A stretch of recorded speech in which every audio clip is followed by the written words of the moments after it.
Guys, before we get to today's episode, just wanted to let you all know we are having our first Goat Track event on the 14th of November in Hillcrest in KZN at the Hill Mashi Golf Course. It's pretty much the antithesis of a golf day, guys. We are not putting on a golf day. We are getting together. We are playing 9 holes of Mashi. We're going to do an alt shot format. And we'll have a little playoff, but the goal is really just to kind of gather as a community, as a Goat Track community. Have some pizza, drink some beers, bash around the white balls, and yeah, have a bit of fun for a couple of hours. So head on over to either our website or our Instagram to check out the details of that, and we'd love you guys to sign up. There are limited spaces. We're only having 18 teams, so it will be a limited field event, and a shotgun start as well. Shout out Liv. So yeah, look forward to seeing you guys there. And now over to episode 74. Because I do 1,300 crunches and sit-ups 4 times a week. What's a dose? Can you translate for us? Winner of the gold medal and the champion golfer of the year is Ernie Els.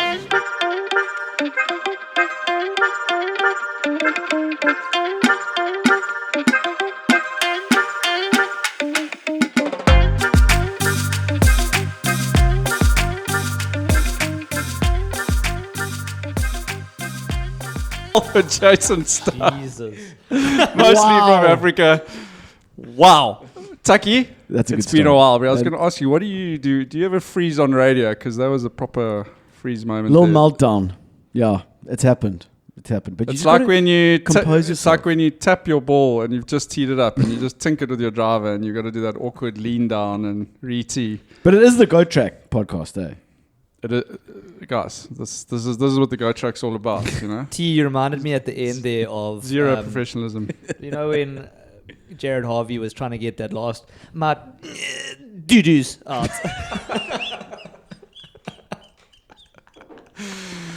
Well, anyway, this is Teabag. Nice to see you all again. You can tell it's been a while. Hello, JDV. What's up, T-Bag? How's it, guys? Again. Hello, Hoff. Hello, gentlemen. Nice to be back.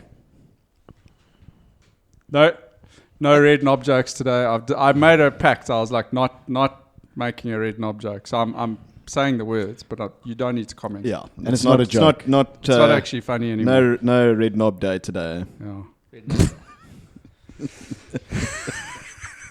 Guys, it's been a hell of a start. It has been a hell of a start. Taki, I'm sure you're glad you took time out of your day to come and do this. I'm so glad. Get amateur hour out the way so that you can go to do your actual job. Guys, this is it's exactly what I needed today. You probably already said more than you do on the radio, though. Probably. Yeah, geez, it's been a while, guys. I'm actually pumped to be doing this. I have no idea when the last time we were all sitting down together was. It had to be maybe before one of the majors. I mean, it has been a hell of a long time. I think it was Tucky's round at Touching the Sun. Barley Lakes. Was it? Yeah. I think that's the last time we were all together. Which is an interesting coincidence because there are some things to discuss that have happened since then. But apologies to our listeners. We've been on the proper slow burner in the last couple of months for a variety of reasons. But I think we're going to ramp up sort of pre-Christmas now. JDV's got some ideas stewing. Tucky's got 100 guests lined up. Hoff's going to be interviewing Christian Maas next week. he's not aware of this yet, but we've booked him. But yeah, bit of a mixed bag today, guys. It's really just a day of doing catch up.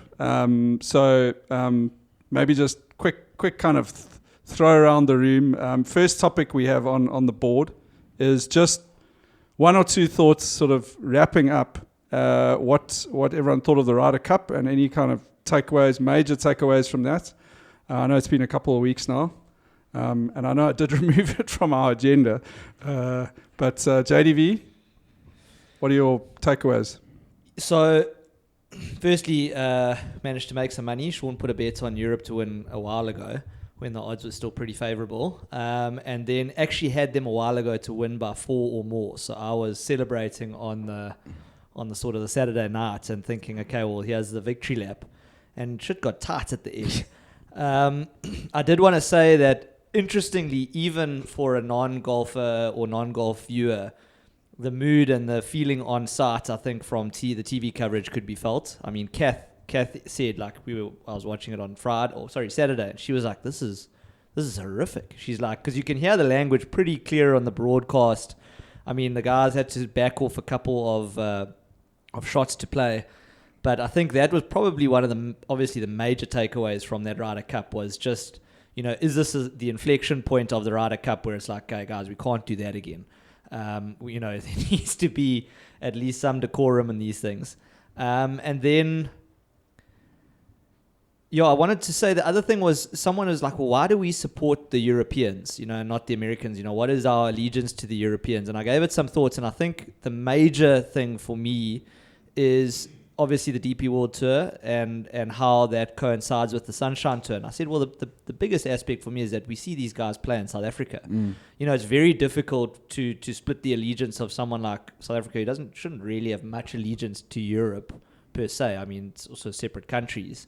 But, if let's say the Americans came and supported the Sunshine Tour, played a lot more on the Sunshine Tour, I think you might find some South Africans maybe supporting the Americans, or do you think it's just ingrained now that South Africans just support the Europeans on the Ryder Cup? I don't think so. Do you know any South Africans who support the Americans? I do, actually. I've got one mate who's like, he's so sick. He's like a steadfast like USA supporter. So on like our golf WhatsApp groups, guys are like, here comes Rory, here comes Ram, and then he starts like popping in his like USA's, which is so sick. He's also a massive DT supporter, so I think he would probably reside in like Texas or something. But no, I just think I don't even think it's that, JDV.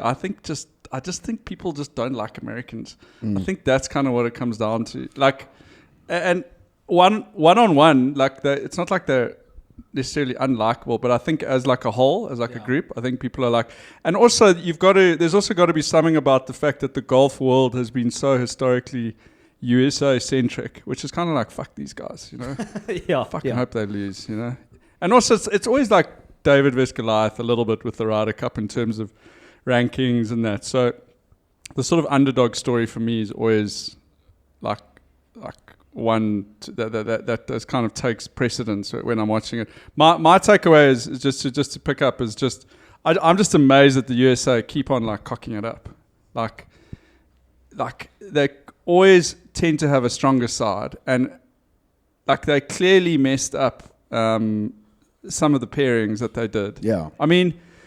And then the setup of the golf course, which is something that they had control with. And I heard a lot of analysis afterwards about, look, I must be honest, I hardly watched the Ryder Cup, which really sucked because I had that little mini golf tour sort of before the rugby and that weekend. So I watched the singles, and the singles was obviously very interesting. It was very different from the other days. And there wasn't a lot of the crowd. There was a lot of crowd support as opposed to the crowd hatred, which I think happened on day 1 and 2. Saturday in particular. Yeah, Saturday was like the pinnacle. So most of my Ryder Cup was listening to stuff afterwards, and I mean it just sounded like they cocked up the setup of the golf course by like taking all the rough away. But how do they do that every time? Exactly. I mean, like every Ryder Cup happens, and afterwards there's a big thing about how Europe use stats and all of this like in-depth analysis of their players and their pairings and all of that. You'd think that at some stage, I mean, what was it that USA did after Medina? They did like what do they call it? The task force. The task force. I mean, how did those guys not pick this all up? Because it just happens time and time again. Wasn't the task force after the one in Scotland? It could have been. It could have been 2014. It could have been 2014 in Glen Eagles. Glen Eagles, yeah, where Phil Mickelson detonated Tom Watson in the but match. Look, long may it continue. I mean, my takeaway was just being so happy that Keegan Bradley lost. Yeah. I mean, he's such a horrible human being, and I mean, it was so great to see them down. I was so I didn't watch the singles because obviously it was coming to work the next day. But I watched a lot of. I was also coming to work. Very tired. I watched a lot of Friday and Saturday, which was really nice actually from a South African time perspective because it started so early. Yeah, which was really lacquer. So I got to watch a lot of that. And I was super disappointed when I woke up on Monday. I was like, I cannot believe they got this close. I really wanted it to be an absolute pasting. And the fact that like the American sports journalists and golf journalists are still talking about Hovland's injury pisses me off even more. So that was a little bit disappointing. I really was hoping Europe would tear the absolute ring out of it. And to be honest, at the end of the day, a win's a win. Yeah. So a win away from home is massive. But I think a lot of guys are looking at it.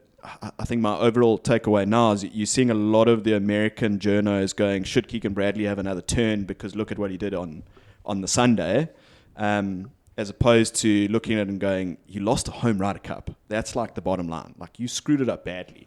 I mean, there were websites going, this pairing is literally the worst pairing of any pairing that could happen, and he did it twice. Yeah. You know? But that's great. Like, long may it for continue. for me, that just speaks to their arrogance. Yeah. Like, that's ultimately what it is. That's exactly They it. are just unbelievably arrogant. They think they can do whichever way they want to do it, and they'll win. And then I think the results of Sunday and how they dominated singles is also another sort of viewpoint into the American psyche, a golf psyche. Their specifically, selfishness. is that they're so individual. Yeah. That is they only care about themselves. Like Colin Morikawa for me should never have been on that team. I just do not see him ever as a team player. Let alone playing with Harris English. Yeah, twice. But Tucky, that goes to Terence's point, which I wanted to say. You know, you say America had the better side. I think America had the better players, but I think Europe has historically had the better side. 100%. But that's always the case. Yeah. Like That's always the as a case. team, Europe is better. Because they understand the concept of a team and they understand the concept of playing for other people. You're not just playing for yourself. It was so nice watching Europe pace them in session after session. The crowd getting angrier and angrier and rowdier and rowdier. And more pissed. Look, and more it pissed. was a bit of a tough watch from like a crowd perspective in those first two days for a number of reasons. Donald Trump won. One was like the constant stopping the players and all of that. But two is, yes, a Ryder Cup in America is just so monotonous in terms of their like chants and that. Like, thank goodness for the traveling European they've just got fans. absolutely that nothing USA chant. It like bores into your brain. It really does. You're singing it in your sleep. US. So quick question, like before we move off the Ryder Cup, but I'm not sure what the answer to this is. So, do you think having the President's Cup hurts or helps? I'll go to you, Hoff. Hurts or helps the USA? Sure. It's a tough question. I mean, it might hinder them in a way because they just pace the internationals every time. I mean, the last one was probably the closest, which feeds their egos a bit.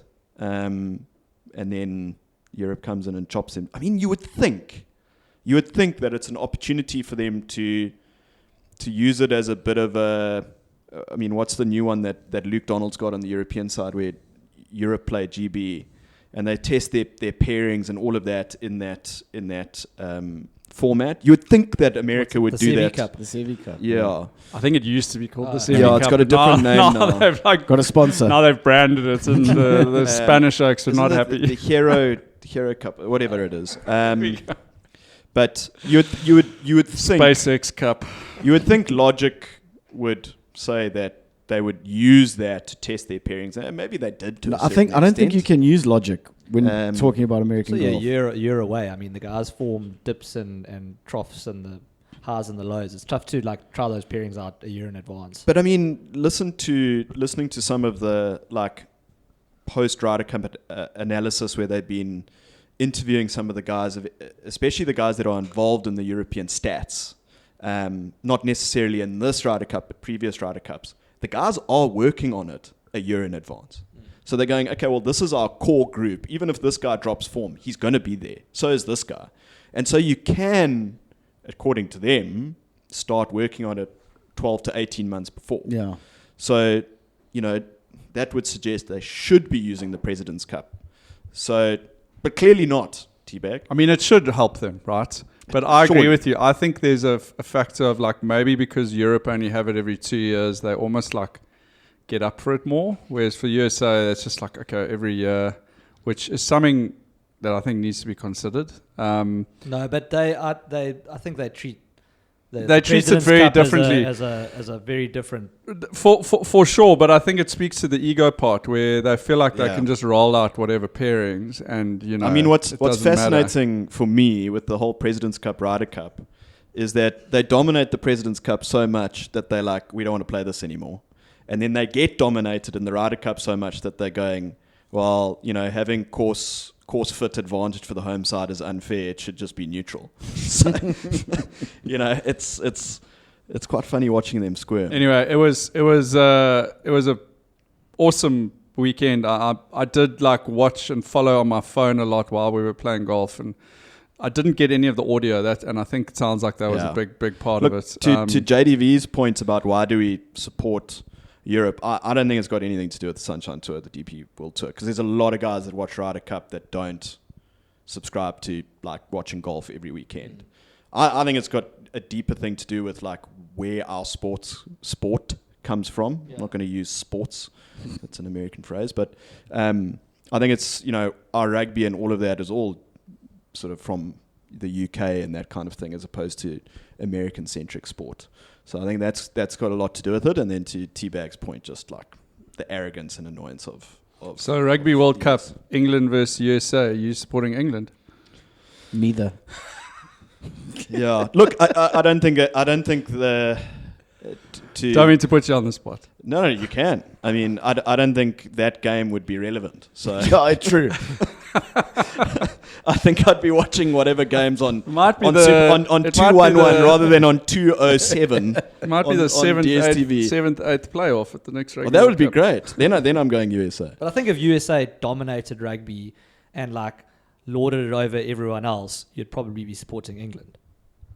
No, absolutely. Yeah, like Yes. you'd always go with with sure. the underdog, and I think that's another thing is that, like historically in our sort of I guess now not the case, but Europe were always seen as the sort of underdog. So that when you started watching the Ryder Cup, that was sort of your thing. You're like, okay, I want to support them. But I just feel so much more aligned to like the team aspect, the team environment, the focus on the actual team of the Europeans. And I probably like their golfers a little bit more than I like the Americans. Russ Henley and the boys. Probably, definitely. The other thing I was going to say, the President's Cup also gives the USA fans like another opportunity to come up with a different war cry, and they still seem to fail at that. So they did come up with a different war cry. Fuck you, Rory. And the announcer on the first tee got fired. That stuff was so embarrassing where the announcer was trying to do her own like crowd clap, was bloody booing and then them. they were booing her, and it's just like it just shows how you can't. Scotty Scheffler. You know what it is? It made me. That was pretty good. That was pretty good. That's what they were trying to get them to do. They're like, for the gig next time. It made me think of like I don't know why my mind went to this, but it's like that you talk about like your Google searchability as a company, and it's like the Europes is just they got a good organic search, they're at the top. The USA is just like paid Google ads, just like corporate paid, like push us to the top. But yeah, I think afterwards I was like, it reinforced in my head how awesome these like match play events are, obviously. And man, I still wish that we could start pushing this idea of like a different type of event. And this, we came up with this SA versus Australia every 3-year match play event. Like, honestly, guys, we need to get some momentum, some groundswell, Taki. Yeah. I need you to start tapping into your underground networks there. And even if in the long term, if the Go Track isn't credited, I think we can live with that. I think everyone will be able to go and check the tape back in 2023 when we came up with this idea. Floated it on the fly. Yeah, But the Stingers and Ripper. the Rippers, they need to start getting something together with all that cash. We'd get royalties for the idea and sued for defamation by the USGA at the same time. No, it's definitely like when JDV told me about it. I thought it's such a good idea. Such a good idea. 8 players. Yeah. That's it. That's it. And then you play the same sort of format. Yeah. Play the same formats, and imagine just walking down the fairways with all the top SA and Oz golfers. Like, It'd imagine be playing so at that sick. Durban Country Club as like a match play course. It'd be so cool. Yes, it'd be sweet. Yeah, and I think frequency wise, you look at it. I don't even think you do it every 2 years. You know, it almost becomes like the less. It's like any World Cups. The less frequent they are, but I mean, the more they mean. You know, Yeah. But Maybe home and away, so I mean, you would only ever see it in South Africa every 4 years. which is So you do it during the Ryder Cup year, basically. yeah. I So reckon they would sell the shit out of those TV rights for that thing. yeah. There's enough good players between those countries. Anyway, I suppose The we need only- separate that. pod. We need Yeah, the we'll- DP Tour handshake to happen, and then maybe it's something on the horizon. Yeah, we'll seems- talk about it at another stage. Moving on, Hoff, the SA amateurs had a cracking week last week at the Eisenhower Trophy. I don't know if you want to bring everyone up to speed for those who aren't aware of what that trophy is and kind of who ended up winning it, but what a week it sounded like. Yeah, look, it's a big trophy in the amateur arena. It's got a team aspect and an individual aspect to it. It's been going since the 50s, named after old Eisenhower, former prez of Dwighty. Yeah. And we've spoken a decent amount of late, T-Bag, about some of our up-and-coming talents. And one of the guys that have come up regularly, and we're speaking about him more and more, is Christian Maas. And yeah, so Christian Maas headed up the South African team, which was made up of himself, Daniel Bennett, and Charles Barnard. And of course, Christian Maas and Daniel Bennett both at the University of Texas. Christian Maas is absolutely ripping it up on the college scene. Daniel Bennett is pretty much, I think he's in his second year now. And he's up there as well. He's doing really well. Durban boy. I did look into Charles Barnard as much as I could. It seems as though What did you find out? He has been over to the States to try and play some college golf. Didn't sound like it worked out in the short term, and then came back to our amateur golf scene here, and he won the amateur championship, the match play earlier this year, which got him into the Investec SA Open at DCC, so he was there as well. But yeah, the Oaks tore it up. The first Eisenhower victory for South Africa in the history of the tournament, which is absolutely unbelievable. I think we won it by, I've got the thing here. It was a record margin. We won it by 8 shots. 22 under we finished on, and second place. Oh, sorry, that was the individual. So Christian Maas finished on 22 under. Second place, Declan O'Donovan of Australia, 12 under. So he won it by 10 shots. And Christian Maas went 66, 66, 65, 69 to lead the charge for South Africa. Daniel Bennett also did really well in the individual standings. He finished tie eighth, with 73, 69, 67, 72. So both of them led the charge there. It's 2 scores to count. So from all the articles that I read, Charles Barnard sort of struggled, but still part of the team, still part of the Gees. They let him on the podium. Yeah. But yeah, I mean it's an unbelievable thing. I mean, Golf RSA has been doing unbelievable work in the amateur arena in South Africa for a number of years now, and I think this is like the icing on the cake, really, the cherry on the top. So yeah, South Africa won 29 under, Australia 21 under in second place. It's always good beating the Aussies. Yep. And once again, and Christian Maas was 1 shot off John Rahm's record in the Eisenhower Trophy as well. So I mean, you're talking about some really, really big names that have been there and done that in the past. So yeah, pretty pretty epic moment for South African golf and amateur golf in South Africa in Do you know particular. what? Do you know what's wild is that it feels like Christian Masters' name has been around for a while. So what is he? How old is he now? 23, 24? I think he's in his final year. I think he's going into his final year now, So- and that's 4 years. 23 probably. Yeah, so like 22. he's had a lot of experience. But I mean, he's on the short list and has been on the short list in college golf for all of their different awards. They've got all of these different awards, the Henry Cotton or whatever. I know that's the European one, but all of these different awards.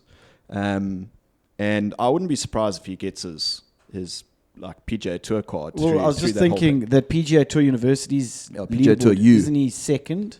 I know that he was in the top 5. He is second. I He's just had a second. look now. Yeah. There we go. Yeah, he's sitting second right now. So I don't know when that runs till, but sometime next year. Early next year. So what do they give it to? Just the top player or? I think so. Okay. But I mean, it's pretty cool that they also have like a podium vibe for this amateur thing. So they they have medals and whatever. I was just looking here.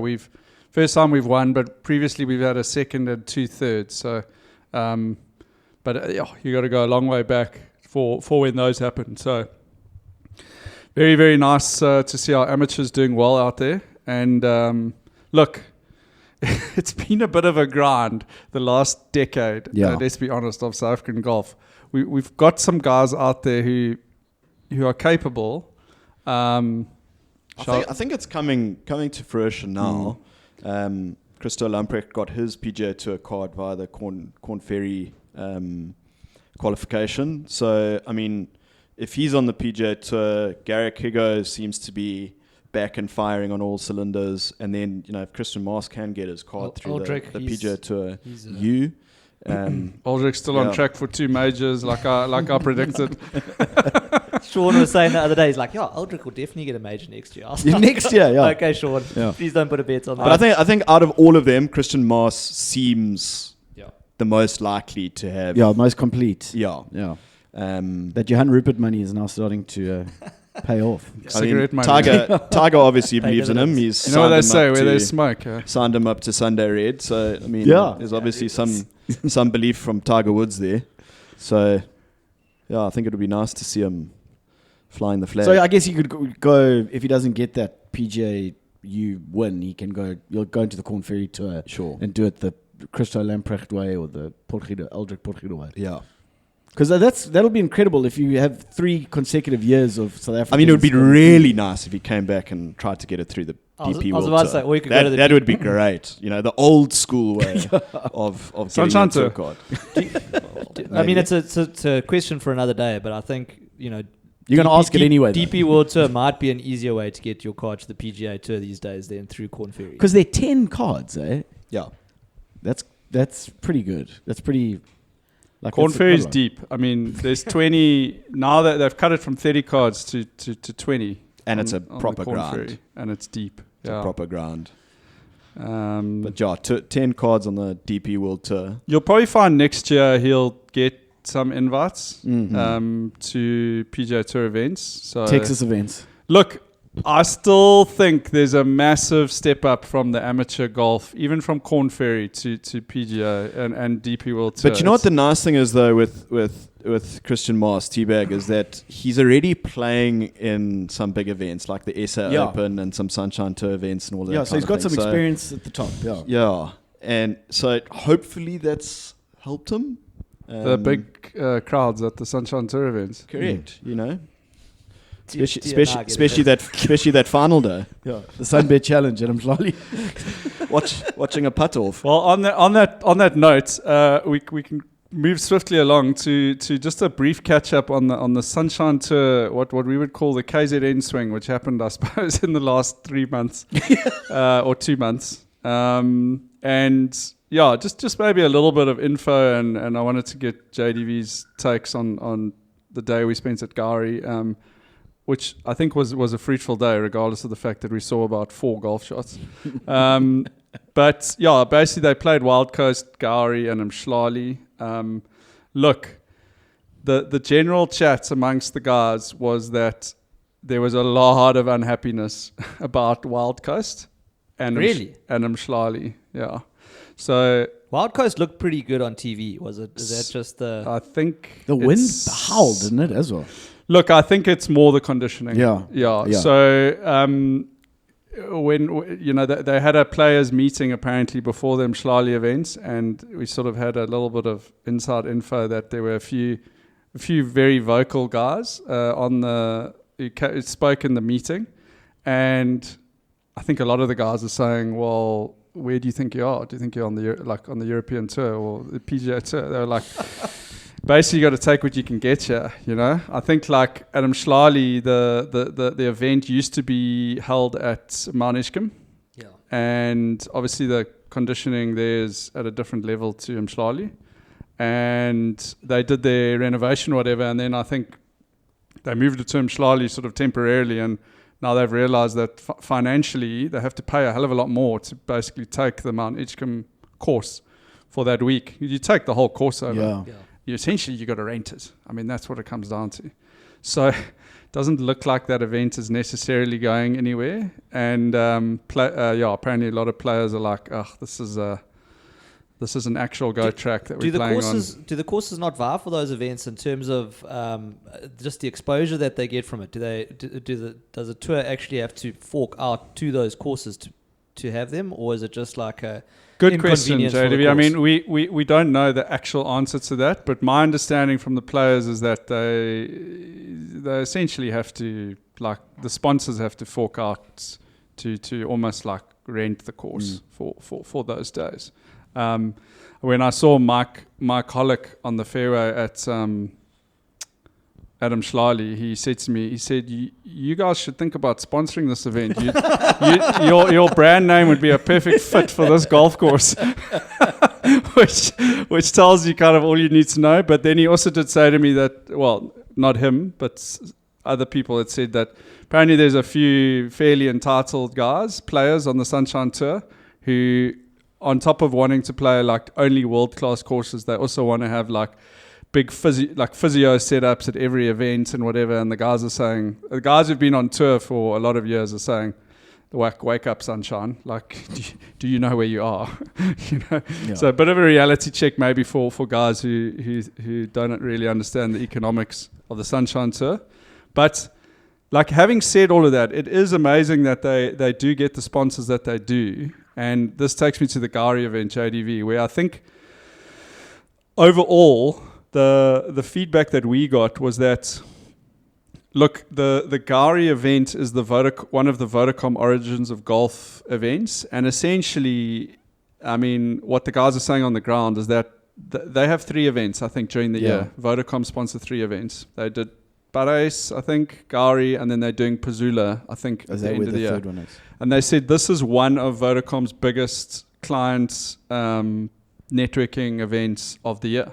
And I mean, if you view the events in that context, by all accounts, the event at Gari, which was it was a 2-day pro-am. So I say it's a 2-day, it was 2 lots of clients over 2 days. By all accounts, clients absolutely loved it because it's in the Midlands. You've got that whole vibe. Look, I think the golf course, I think a lot of them obviously found it quite tough at Gari. Well, I was going to say, when you said there was some dissatisfaction by the players, I mean, Gari wasn't spared either. Basically, they had like blowing up a couple of the greens now after some of the feedback. Yeah, well, that's.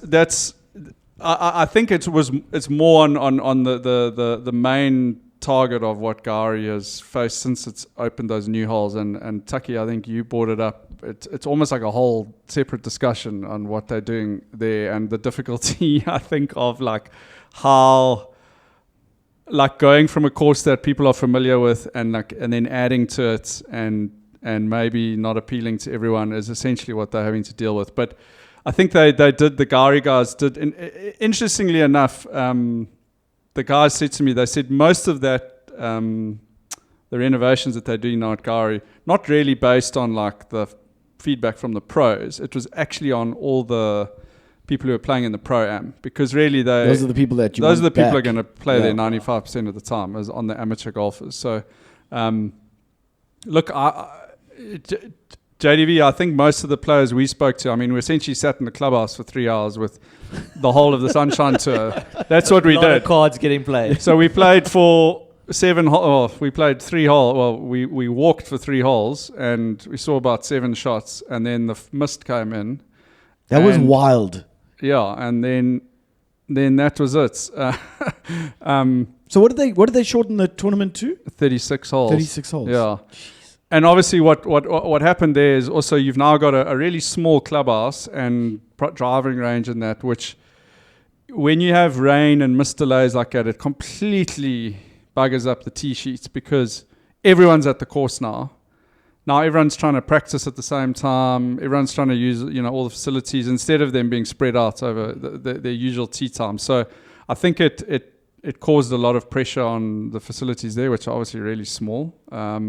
So I think there was some feedback over, look, I mean, I think guys were saying, you need a slightly bigger driving range and that.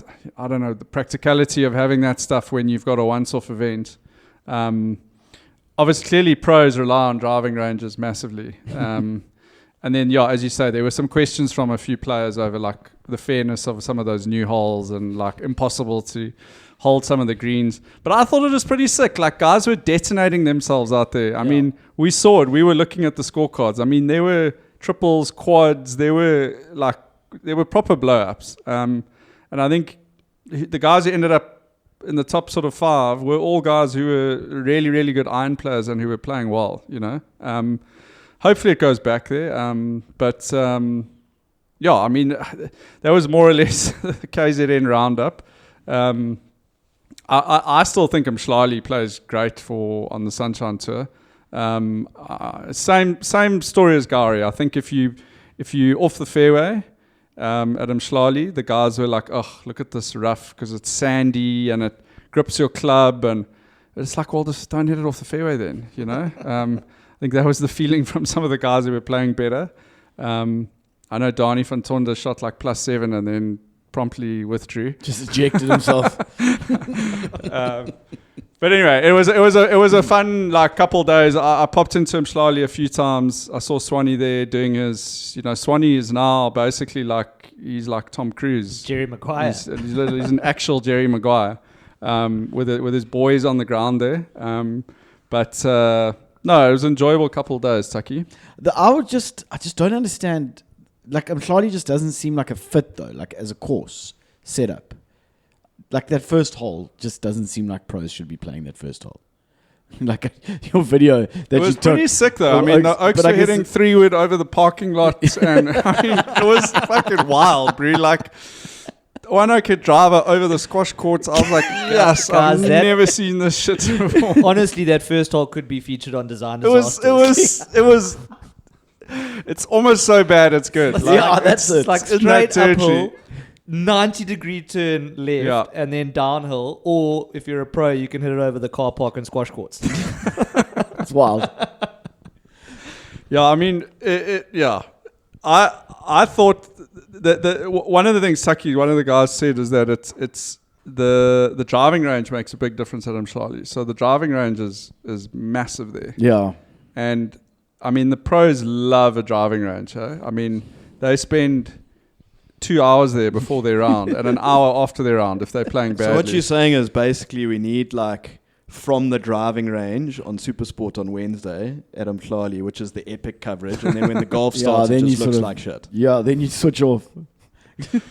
But no, you're right though. Like I remember when we had the SA Open, they moved the driving range at DCC. They moved the driving range to the rugby field. That field where Golden Arrows used to train. Yes. So next to the Kings Park pool, the big parking lot there. And there were thousands of people there. It was golfers. Trying to get somewhere to just hit a few shots. Yes. On the Pro-Am day. Like it was near impossible. But they've also moved it previously at Durban Country Club where you go across onto the outer rugby field. Yes, yeah. No, I think because Amazulu train that side now, so they've got to move it elsewhere. But it worked fine there. So at Gowrie, that's what a couple of the guys were saying. They're like, hey, even if you you build a tee box and we're just heading into like some farmer's field. Yeah, I don't know. The pros obviously just want to like mash fucking 100 balls a day. I don't know. Just check the TrackMan. Maybe they need a net, like a TrackMan system or whatever. There, that would be a pretty sweet addition actually at Gowrie. For the rain delays. Even on golf tours, I've been on a few golf tours there where the mist comes in and then you drinking, so you may as well just find a different venue. Yeah. Got it. Cotswold, mist free. We don't have a driving range. We don't have a driving range. Mist free. We do, but you can I think the pros only be able to take a pitching wedge at that range. You guys can go and hit, but please don't hit more than a 9-9. That range will give you 9-9 would be way too much. The range gives you wedge. absolutely nothing. It gives you absolutely no indication of anything. Okay, guys, moving swiftly along. We can tell we've been out of practice for a while here, but golf goals check-in. Taki, I'm going to start with you. Just briefly, we obviously had the Touching the Sun episode, which I think spoke to a lot of people. You put yourself out there. You were vulnerable, and I think a lot of people appreciated that. I'm led to believe that something similar may have happened again recently. It did. Just sort of talk us through that and where your mindset was before that, after that, and how that's impacted your game. So my goal, I guess it is October, but so this will be probably next year's goal, is to limit the volatility. That's what we're calling it. It's going to be easy to limit the volatility considering it's like 10 shot swings. Because this past weekend I played with JDV at Cotswold Downs, and we were very fortunate that we started on the first hole. Usually we get shunted to the 10th, but we started on the first, and I ended up shooting solid 52 on the front nine with 2 triples or 2 blowouts on the par 5s. Yeah, I saw you bookended your round with 8. Yeah, which is always. It was also tough watching you putt. Yeah, look at it. Which is interesting because that was a goal. The greens were about 2 weeks off spring treatment, Yeah. so it wasn't easy putting, but it was. I made it a little bit more difficult than hard, and then. Okay, so golf goal for you this year was to really improve your putting, and I mean, whenever I've played with you this year, you've putted like freaking pro level. Well, the putter came back on the back nine. So it's just inconsistency. Yeah, I think so. On the back nine, I had 6 individual points at halfway.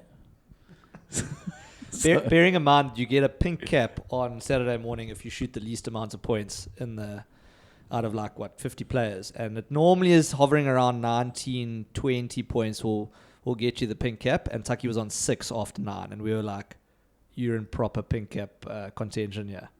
Yeah. So there was a few beers had at halfway. So jersey off. Did the jersey? I didn't wear a jersey. That was the problem. That was the issue. There was no jersey involved. There was no jersey. And then yeah, I don't know what happened, but I shot 38 on the back nine, 2 over par. Which what happened, JDV? Par, surely a par. I think it honestly. I think it was a bit of maybe the beers that helped. I also think you guys were chasing SDV and I down hard at one stage. We chased them down hard. What did we had? We were 4 down at halfway. 4 down at halfway, and then it yeah. Sean and I were like, we can't be the Oaks who blew a 4-up lead after. And they nearly did after 9 holes. But so I was hitting. Was it off the tee? Yeah. Okay. I hit the ball well off the tee. I hit my irons nicely again. But hit the ball well off the tee, and then the putter came back. So it feels like it happens quite regularly. But so just got to get rid of those big numbers. Yeah, reduce 50s. the volatility. Hoff? Pretty stationary on the goals, T-Bag. Okay. No shock. Actually, not. I mean, I'm. Well, we don't actually know what your golf goals are for this year because you didn't come to that podcast. The birdie goal and all of that. So you could. Yeah, nowhere. But I mean, I don't really make birdies. So. Have you been playing more? Have you been playing as much golf as you were earlier in the year? I have played. I wouldn't say I've been playing a lot of golf, but I mean, I've enjoyed it. If that's the so question. The relationship's there. I think that's the biggest question for me is just what is your relationship like? I feel like I'm just like neutral. You guys in the honeymoon phase? No, definitely not in honeymoon phase. But like when I play, have a great time, like excited to play, but not like going out there to chase rounds. But I mean, had a few nice-ish rounds. But when you're playing like once a month or less, it's tough to like keep something going. So I mean, I guess the biggest positive for me this year is in past years I would change how I swing 2-3 times within a round, whereas you know, like I haven't changed my swing for probably a year. Well, there you go. And it has had some positives and some negatives. Have you been scoring better? Not. I mean, if I don't play and then I have a round, it starts pretty horrifically usually, and then at some point I bring it back. So like the overall score is no, but not shockingly. Like I had one particular round which was horrific, but everything else has been there and thereabouts, you know. So I wouldn't say I'm making serious strides towards birdie goals and that kind of thing, but I'm not in a negative. Well, that's headspace. That's a win. That sounds like a W to me. So I You just don't think fucking hate golf. yeah. I mean, we had great. some good rounds earlier where JDV and I played in some of the Investig golf days and that, which I think we ended up winning that one actually. So that was good. But I think I just need some equipment to get my like That's always it. So it was going to be my next question. next Have step, you yeah. purchased anything in the last 3 months? I need to go out and get some nice golf shoes, and I think when that happens, with my voucher from my winnings, I think when that happens, the bug will bite a little bit more. I am going to be at Champagne Sports for 2 weeks over December, so I think there's going to be a good amount of golf played there, because I love that golf course. So it's the golf shoes is the next thing. Well, it's got to be something, you know. The putter was the first one. I remember that. Loving the putter. Absolutely. I mean, putting is definitely one of the strongest points of my game. Just use it off the middle of the fairway. I've considered that at times. The short game's not too bad. It's just consistency with my irons is just not there. It's just gone. Yeah. I know how you feel. I went to Mount Edgecombe driving range and I used the TrackMan. Yes, thing that's there. an awesome facility. Yeah, it is so cool. But it just shows you how inconsistent you are at hitting irons, or any club actually. Like you can hit one quite literally. JDV at and I 20. went there, and I think out of the two of us, I actually seemed to be more consistent that day. And then like 2 days later, we played golf, and I think I shot 112. So but yeah, I'm excited for Champagne Sports. On one hand, on the other hand, December golf at Champagne Sports could be some 6 or 7 hour rounds. But I do find it amusing, Hoff. I'm actually looking at your scores here from this year. Your best differential this year, actually, no, your second best differential, Simbiti, a place that you do not consider to be but you a always real play golf well at course. Simbiti. Any comments? I do usually play well at Simbiti because you don't need to take the big dog collared out shirt. as much, you know. or shoes. So, you know, I think I'm pretty good on a mashy course, actually, T-Bag. Well, that could come into handy later on next month. We can get into that. JDV, just briefly, golf goals. Where are you sitting now relative to what you were hoping for at the beginning of the year? Give us a quick rundown of the JDV landscape. Yeah, so I mean the rounds played, I've just had a look now. I played 62 last year. I'm on 50. So tracking in the right direction to play less, I think. Maybe I don't think so. I think it could actually be probably quite close. I think you'll probably be pretty much bang on. Yeah, I mean, paddle. amazing. My being kinder to my paddle partner. I feel like we had a good heart to heart, John Mark and I, and I feel like I'm getting better there. But again, I think you'd have to ask someone else to objectively assess that one. Like John Mark. Yeah, himself. you'd be able to assess that. I mean, I could probably comment on that. Having watched you play paddle, both from the outside of the court and the other side of the net, I think where JDV has got better is he is not audibly upset with his partners, but the eyes still close a hell of a lot. The eye test is still There's tough. still a lot of like closing of eyes for 5, 6, 7 seconds, which as a partner, you do notice. It probably The cuts a little bit inner deeper, monologue you know? is still there. Just remember the goal. Be nice. Close the eyes. Unlucky. That was a really good smash attempt. Were those the only ones? You had some. No, I had a couple of others. I'd have to go back and We're gonna wrap. and revisit them because I think a lot of them were sort of stats based. I've got the stats here, but we'll have a look at them. I think at the end of the year. Okay, so you were going to. One of them was to try and make the quarterfinals or the semifinals of the knockout or something. Yeah, And so you said you had an update because I thought you guys had been knocked out. Yeah, well, I mean, you thought correctly. We got a bye in the first round. Our names were in gold on the sheet as the previous winners, so we got a bye in the first round and then promptly lost the second round. Got absolutely smoked by two guys who played very, very nice golf. And so Sean and I focused all our attention on what I call the Cotswold Europa League, which is the sort of the morning school knockout, which is just a combination of points against a combination of points on the other guys that play. So it's not strictly match play.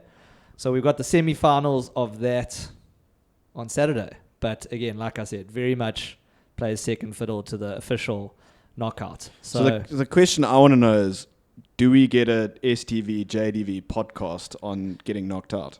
You can get one on the Europa League. It'll start off with us winning. I don't want the Europa League. Well, it will start off with us winning 4 coin flips in a row to get to the quarterfinals. That's pretty impressive. And I suppose we could Did you really? Genuinely, yeah. We didn't play a single one and just Was it that same coin flip? So as a pair, you actually haven't won a single. No, we won match. one. We won Okay. one. We won the quarters when Are you going to do a podcast about that? the coin flips. Sean was telling me to pick heads, but I ended up. So I mean, picking with so tails. many coin flips, if you win, just asking this in advance, is it an asterisk win or is it a win? It's an asterisk win, even if we had played all of them, because it's not the official knockouts. We'll put that podcast on our other podcast channel, the Europa. That one's on Peacock. Supersport 207, the same one as England playing USA. No, that'll be on like 227. Super Schools. T, what about you? Yeah, not good, Taki. I actually went and looked at like all of my golf goals. As you know, I had about 11,000 golf goals for the year. But yeah, look, I had a whole thing about game improvements. So look, yes. and I actually think I can kind of give myself a W there because it's not like I haven't gone and had a golf lesson. Yeah. It's just that I said I was going to have 10 lessons this year. And I remember at the time JDV saying, that's quite a lot, Terence. True story, JDV. You're spot on. So how many have you had? I've had 3. That's And not, that, I thought it was going to be 1 or 0. I paid for 5, and I need to use them by the end of the year. So I will have 5 by the end of the year. Stack and tilt, obviously. Hoff, there's a lot going on at my lessons. Most of it is just sort of taking off the old bandage and trying to reapply a new bandage to the wound. I don't feel like it's we're progressing iteratively. Do you know what I mean? Cutting away the It's kind of like me coming back to the therapy table and saying, like, how much time have you got? Because I think you need to be more consistent with your lessons. And I started off the year like that, having sort of 1 a month. And I haven't had one since March, basically. But I mean, just to digress a little bit, have you spoken to anyone that's gone through a process of having a variety of golf lessons that has come out the other side better? Honestly, like I went through that thing where I was like, no, I'm going to go every Tuesday afternoon and I'm going to, even if I get worse, I'm going to stick to it. It was literally the most frustrating period ever. Like I came out way worse. Like way worse. There's too much scar tissue there. You can't fix it. But I mean, like literally, Tucky, like you focus on one thing. You hit the ball like great on the range with him because he's going, no, move that foot left. No, do that, do this. And you go onto the golf course and you try and remember it. And you've got like spreadsheets going through your head, Yeah. calculations and trigonometry and all of that. And you can't hit the ball. So I agree with you, Hoff. I think it's because most of us don't actually go and practice and put the work in. That was my point. So exactly. I think you have to separate. And what I've tried to do the last few times I've played is I have tried to go to the range beforehand and hit a few balls and think about the things. And then when I stand on the course, I've tried to completely I'm just going on muscle memory here. Like I'm not going to think about the 10 steps that he's given me, and I would say that has helped me. Just even though I've probably forgotten half the stuff that Oaks told me, I got better quantitatively. The data says no, but personally, I feel like I feel like my ceiling has gone up with some of parts of my game. The problem is, and you guys were a witness to some of that, is there's been a bit of there've been some, what would you call them? Some flaws that I found that have been introduced into my game, which maybe weren't like there before because I knew how to manage it. So like I've gone through a stage of hitting a lot of chunks, and that was what I mean. The worst occasion was when I was with you guys, but I had a round when I played at Mshlali on our golf tour. Now I did that for like 9 holes, and that wasn't in my game last year. But then the better stuff seems better. So I don't know, Hoff. I think it's practice. I feel like I need another year to fully answer that question. But yeah, I don't know. Put it this way: I enjoyed the process of trying to get better. So I don't know if I think that's worth doing, right? But it's a combination of coaching and practice. And Hoff, to your point, I don't know how much you went and like got a coaching lesson and then went and practiced for like 2 weeks afterwards what you'd been told. Well, I mean, I was going to coaching every week. No, but for 8 weeks. But again, I think that's the issue: is that how much are you going to actually absorb in like 8 weeks of lessons without like a single practice session in between? Like, because I think the whole point about coaching is that well, isn't the practice playing golf? So you go to coaching on Tuesday and you play golf on Saturday. Like, depends on how you're viewing that round of golf. I mean, why is that not? I don't think so. I think I wasn't entering like Sunshine Tour events. I think you need to go to the range without your coach.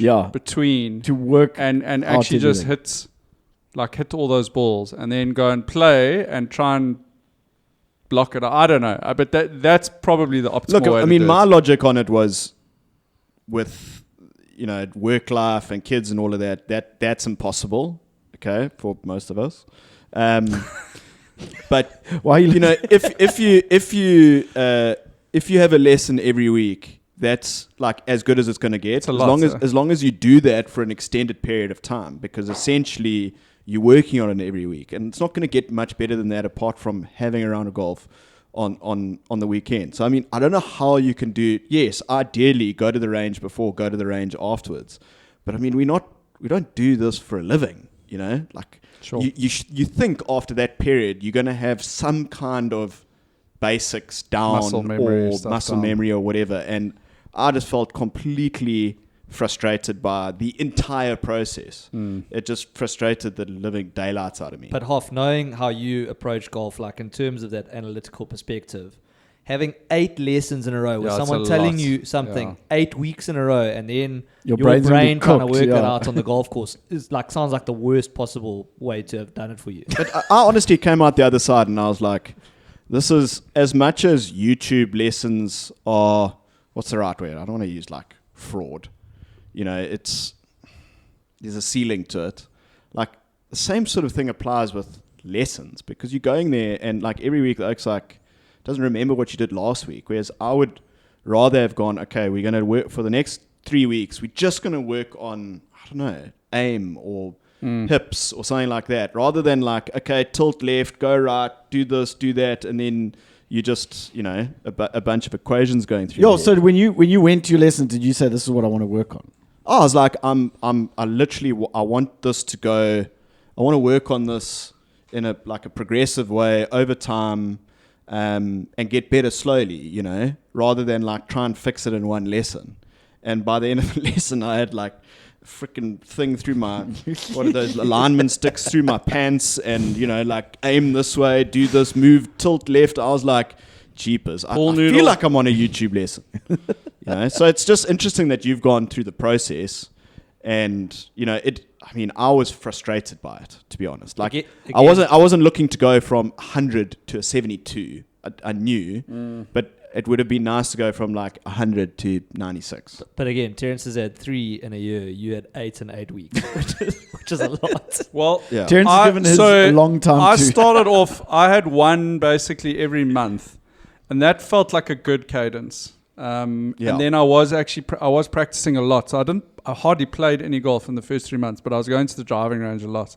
That definitely felt like, when I came out of that, like April, I felt like I was in a good place. The problem is that I haven't been practicing as much. I've been playing a bit more now in the winter, but I would say, Hoff, it might be worth looking at that cadence. Maybe you threw a bit too much fuel on the fire. 100%. I mean, you only know once you've done it, right? So Yeah. I mean, it would be maybe that's next year's goal, is to go sign up for lessons and give feedback to you guys on a, I don't know, twice a month sort of lesson basis or something like that. But yeah, it's just to say that I like came out the other side, like, and I can't remember if it was 8 in 8 weeks or something like that. I mean, it was a while back. I remember you went to a couple, and But I remember it was chatting weekly. to you saying like, yes, it's Hoff. Like even you telling me about it, I was like, don't tell me anymore, otherwise I'm going to think about it on the and maybe it's the coach as well, you know, like. Maybe I needed to try someone else, because I did feel. You just picture Hoff like waking up every night at like 2 a.m, just But like you know, lying there with like diagrams in his head. You know what was frustrated me was that, like, I would go 1 week and then the next week wasn't like, okay, so we did this last week, we're going to tweak it slightly this week and do this and this. You're doing something completely different. It was just like, oh yeah, we did that last week, hey, well, let's try this week. And it was like, it when I doesn't sound came like a here, I great- said that I want to do this progressively. You're probably not going to shout out your Yeah, I feel like your your coach coach. was probably not the right guy for you. I won't say his name, but No, well, that's it's very valuable to hear that, Hoff, because I would imagine there's other people listening who've had the same experience as you. I would imagine so. I would imagine there's a because- lot of people who also like, fuck it. But I also think that a lot of these coaching things, it's like fuck it from the coach's side. It's just like, you know, it's another hour, it's another person. Yeah. Rather than like sculpting a program for that, like have 2-3 lessons and go, okay, this is our program for the next 12 weeks. This is what I want you to do between now and the next lesson, or whatever the case may be. And you actually feel like you're part of a process. Whereas, as I say, I've said it now a few times, like I felt like every lesson was just a start from scratch, you know, and that was super cuck, because I'd given sort of the feedback and the instructions. Did you pay him for 8 weeks up front? No, I didn't. I paid afterwards. I think there's a whole podcast here, guys, with like a PGA Coaching. teaching person to actually talk about like maybe some red flags to look out for. Well, I've never been to a lesson in my life, so And you mustn't go. No, we can No, tell. I'm serious. Like JDV, you know, your swing is obviously unique. Your and, swing. and it works Swing for you. your swing, And boy. in my experience with coaching, and I have been to coaching a few times over the course of 20 years or whatever it is every single time I've been to a coach, I think I've had 3, one in Joburg, one when I was a lighty. They all try and make your swing like a PGA Tour swing. And you're like, I can't move like that, you know, rather So than trying to tweak I think things. that's an important factor, because and this is where I'm saying I think there's a whole like podcast here for maybe to give guys info about what to specifically speak to a coach about, because the guy that I had was like, listen, what do you want out of this? He was like, do you want to become like a 3 handicap or like a 4 handicap? You know, because he's like, if you say yes, then I'm gonna change quite a bit. Like, then I'm gonna change your whole swing path, but you got to commit to that, and it's gonna be freaking hard, and you're gonna have to work on it and whatever. And you know, he said otherwise we can work with your swing as it is. We can just make some like tweaks, and some of them were bigger than others. It took longer to get used to. But I think that's like an important thing, is like having that conversation with the guy in the beginning and saying, look, realistically, I'm not going to go and hit balls twice a week. You know, I'd like, give me 3 setup things and 100%. change my grip, and you know That's what I'm in for. yeah. So and maybe that was like the initial conversation that didn't happen with you know, and that guy, which I think is super. It sounds like something that they should be doing. But just to wrap up, Taki, there's only one metric that I actually am showing a positive progression on. Oh yeah.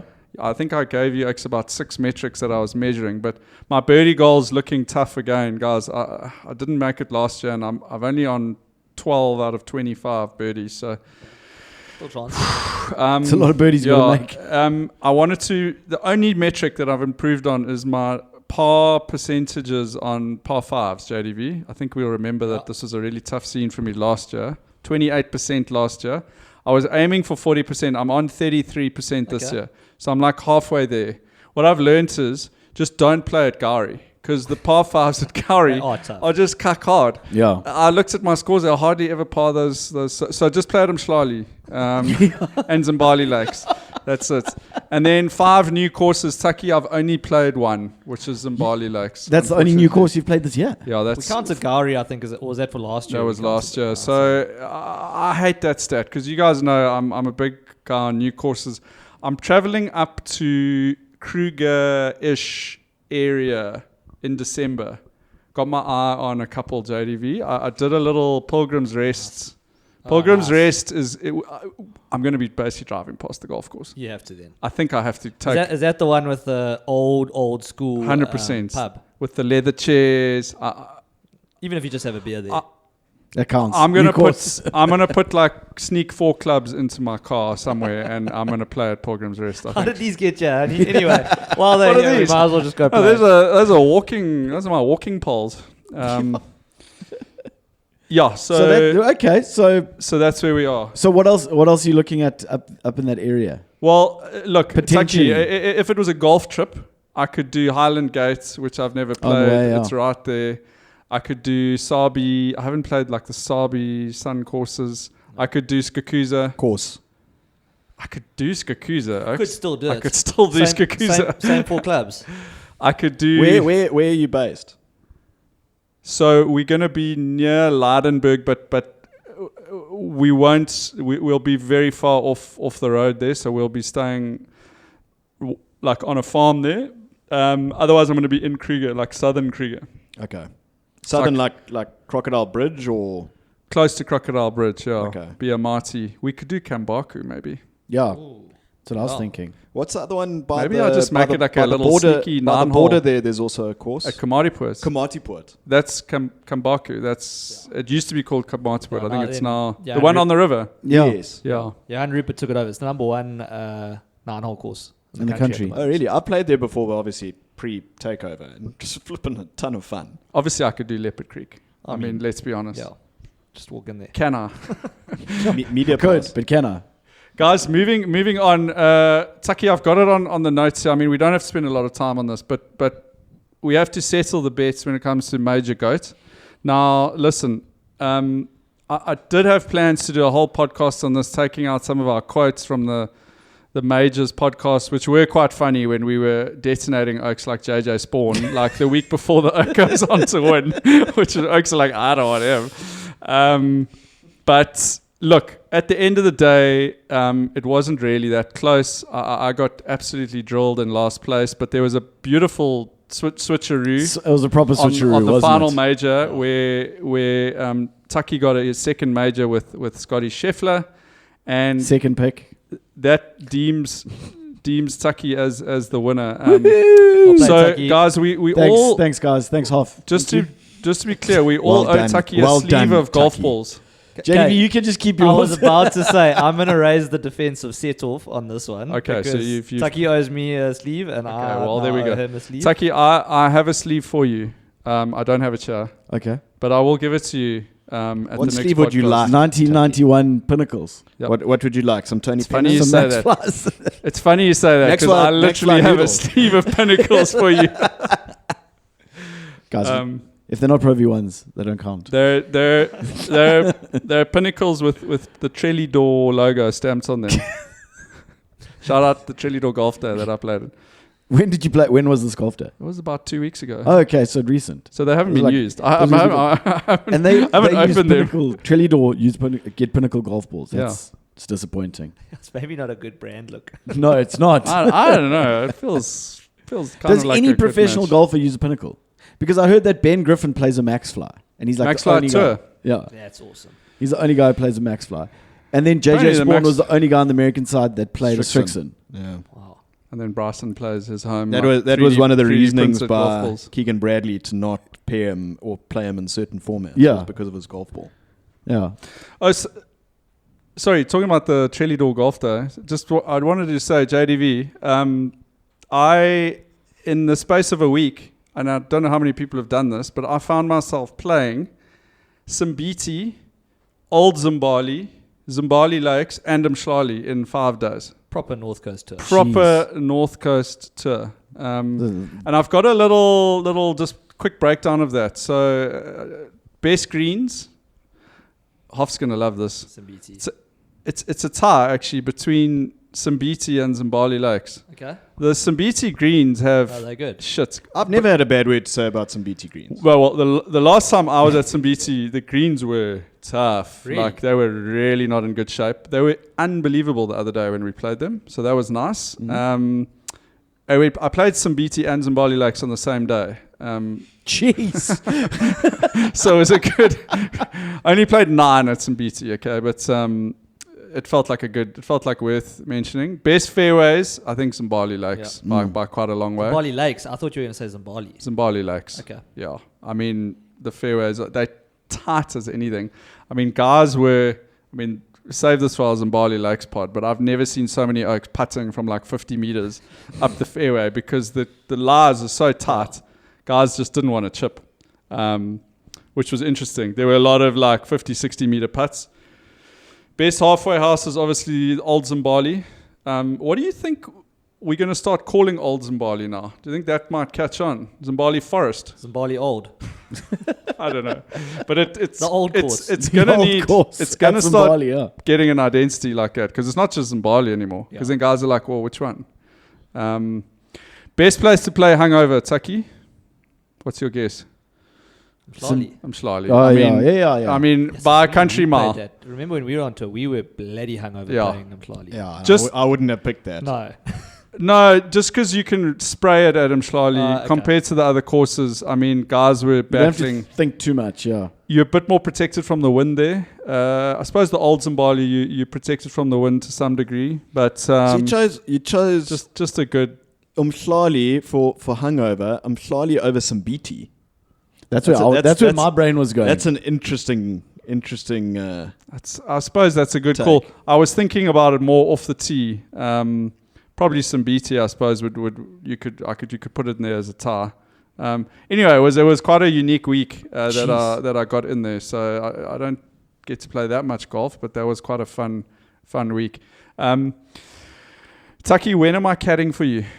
That's a hell of a good question. When are we going to play golf together? Yeah, I think we need That's a hell of a to. I good think we need question. to figure The out three- So we the- need to the- find a we the need to three find of a you. fourth. an end of year. A fourth.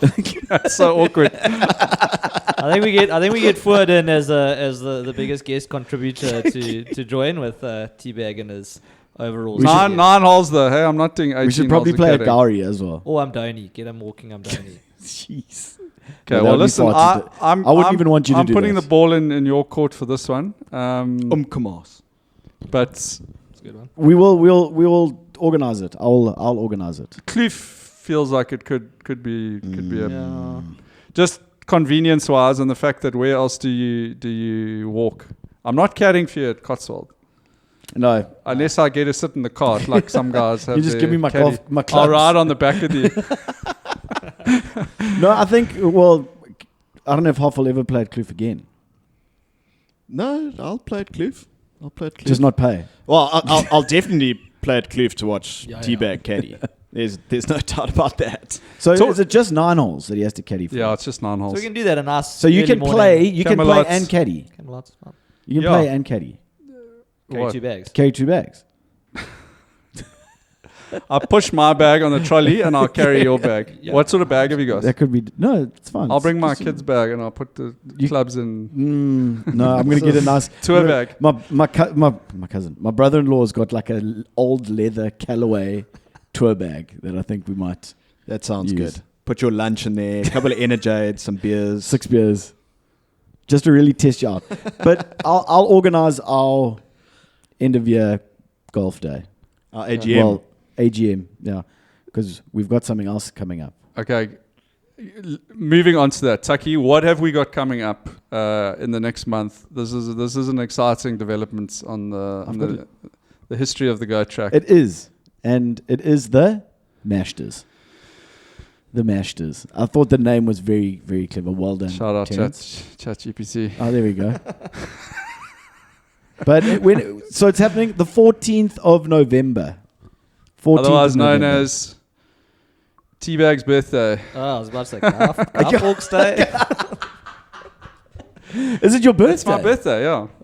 So we'll be set aside. I'm not carrying for you there. No. FYI. No, of course not. Yeah. I wouldn't allow you to caddy for me there. It's too short. 14th of November, Taki, 4 p.m.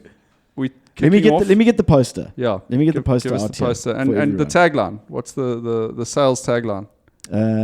It's almost booked out, so book tickets now. Yeah. Very limited spaces. No, limited. So genuinely, I had a couple of messages this morning, guys. There's about half the slots are gone. Half the teams are booked. Yeah, and then I've got a couple. I've got 4. I suggest you guys. How many do we have? So how many slots do we have? We've got 18 teams, guys. Okay. And yeah, there's a couple of people who have already pre-booked. So essentially, guys, it's really just a flippin' fun day to get together, have a couple of beers, some pizza, and knock around a golf ball for an hour and a bit. And hopefully we have some chias at the end with a little playoff, which I think will be quite good value. But we're playing in 9 holes at The Hill in Hillcrest, little mashy golf course, potentially under the lights, who knows. Depends on the conditions on the day, whether the umpires decide to switch the lights on or not. We'll have to get the light meter out. Yeah. But yeah, guys, a little alternate shot as a qualifying. So we'll do shotgun starts. Limited clubs. Are we going to limit clubs? Sure. Interesting. We'll bags. We'll take that offline. I mean, no bags. Yeah, definitely no bags. No bags. And guys, no collared shirts either, please. Or, I mean, JDV, you're welcome to wear your golf shoes and collared shirts, of course. Turtlenecks. Just yeah, it's only homages to Tiger Woods, and please. those gym shirts that just cover your nipples. Literally wear whatever the hell you want. It's supposed to be a very chill day. We getting some nice generous prizes donated by a few people within our circle, so we'll try and get some more info out on that sometime. But also, if you want to, you guys must join our community on WhatsApp. Thanks. How can they do that? Taki, that's a very, very good point. Thank you. And guys, yeah, we have a WhatsApp community where essentially it's a much easier way for us to get information out to everyone.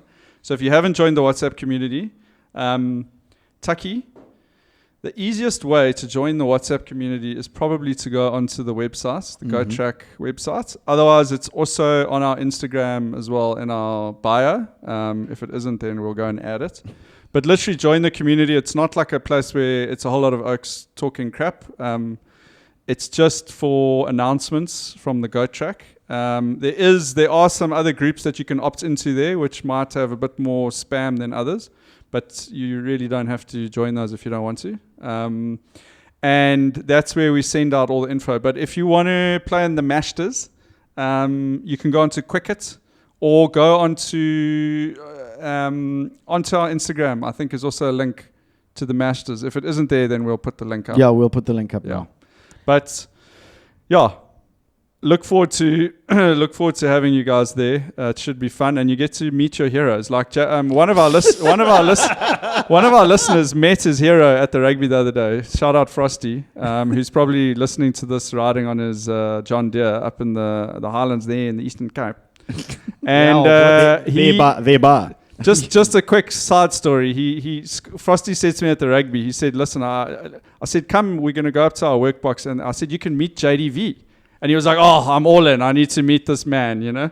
Like, he's been listening to all of our episodes. So he meets JDV. They have a photo, a little photo opportunity. I'd also just been annihilated with one of the most gnarly down drinks for picking Argentina on our bets. And afterwards, Frosty said to me, "It's funny when you listen to people for so long, you imagine what they look like in your head. and he said, I imagine JDV to be a lot shorter and fatter. Which I thought was That's great feedback. quite a that was basically the impression you made on him. You were much slimmer and taller than he was expecting. So Hold his beer. yeah. I'll get there. Don't worry. Wait till you meet him at the Nedbank or at Live next year. But yeah, guys, should be a fun day. Taki's going to be on the microphone, I'm sure, busting out his usual MC jokes. Oh, always. In between the Live, Hoff sorting out the playlist for all the tee boxes. For It's going to be a shotgun start. Otherwise, we could have had some walk-up songs, which could have been pretty good. we can still do that. Maybe. I think Oaks can bring their own walk-up song. Bring your own bloody speakers. Literally do whatever you want there, Oaks. It's It is a free. Not literally do whatever you want. Otherwise, Oaks going to be shitting on the greens and stuff. Jeez, what kind of people do you think listen to our podcast? Wow. Is it not your 21st, JDB? My goodness. No, listen, it's a family event, by the way. So Yes, kids are welcome. Yeah, kids and bullies. I had a mate asking if he could bring his dad. I said, absolutely. Bring your dad and your dog. Bring whoever. So yeah, just should be a fun day, Oaks. The Hill, they've also got a little pub and restaurant there, JDV. I think you've frequented that. I think they've got like a house of golf shop there, indoor net with a simulator and all that shit. So, and an actual outdoor driving range as well. So could be a good place, Hoff, for you to work on some of those things. Have you hit to that driving range before? Yes. It's a bit strange with like the angle of the lie of the land. Yeah, it's good for if Everything goes left. A right to left slope. Everything bounces left. It doesn't necessarily start left. That might explain why my driving iron was looking so good when I bought it there, and it has been dog shit since then. JDV, we're going to finish off. Are we going to finish off with the story of the Kloof Scramble, or do you want to holster that? I think let's holster it. Okay. We've been going for a while. I think we've been going for a while. The music's playing, the Oscar music. Yeah. The producers are starting to play the music. Quickly congratulate my dad on winning the Sedge Links in Knysna, won the Sedge Links individual knockout match play. So he was the champion there and got one of the funniest photos and trophies I've ever seen. I was like, firstly, it was like the most terrible photo they've ever taken. Then he got like one of those tiny little plastic trophies and a bottle of brandy. And I was like, so they're going to put your name on the honors board? Or he's like, nope, no honors board. And I was like, oh, okay. And your trophy, do you get to like get it engraved? He's like, nope, got a cheap plastic trophy that I can take home. Got to hand it back. So yeah, you did get a bottle of brandy and the bragging rights. So well done too. Maybe a future Go Track podcast as well. shot by shot. Put that down as a Christmas episode, Christmas special. Get the three of you maybe you can drink the bottle of brandy and break down your dad's win. Just send us that photo, please. We can get that onto our socials. Otherwise, guys, what a thrill it's been to sit here and chew the golfing cud with you guys for an hour and 7 minutes. I don't have anything further. Any parting thoughts? No, I don't have any parting thoughts. I just feel like I need to get back out on the golf course again. It was nice to do it shit front nine, good back nine. Rather than the other way around. It brings you back. Yeah, I've done it because I have done it the other way around. I've done both many times. So to finish off with the good golf. So we had a whole podcast about you doing it the other way around. Did we? You're actually really lucky, Tucky, because you did shit front nine, great back nine. I usually do shit front nine, shit back nine, great last shot. That brings you back. The golfing gods know what they're doing, Hoff. No, 100%. They give a little bit. My one golf goal, I'm actually going to say it now so we can put it in the record for next year, is to beat Jock at some stage. Sick. I like that. That's such a great goal. Because I've never. Can we start that now? Yeah. Okay. And surely caddying is on the line. Yes. Oof. Well, this is Tucky's goal, not my goal. Well, I mean, there's got to be a consequence if it doesn't happen. So what, does Tucky just have unlimited attempts at beating me? Yes. If he beats me once, I caddy. Yes. Correct. I think that's I fair. hate those odds. Sorry, Tucky, I'm busy the whole year. Coin flip. Yeah, I'm good at those. All right, boys. Like a chance. Let the pod end. Thank you. Let's check that photo. How long finals yet.